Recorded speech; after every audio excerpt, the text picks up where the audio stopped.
Milers d'històries omplen els carrers del Raval i el projecte Migrant Tour, que va començar al maig, presenta algunes de les realitats de les persones que hi viuen.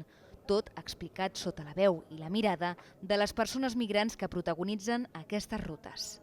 Vamos como hablando de la experiencia de nosotros como migrantes, lo que hemos vivido, lo que hemos sufrido. A nosaltres ens agrada fer la distinció de que no són guies professionals, sinó que són acompanyants interculturals. Això vol dir que són persones migrants amb la voluntat i amb ganes d'explicar la seva història, la seva cultura i lluitar contra el racisme. Llavors, això és lo enriquidor del tour, no? Tenim les mateixes parades, però depenent de la persona que et toca, tindràs una història o una altra.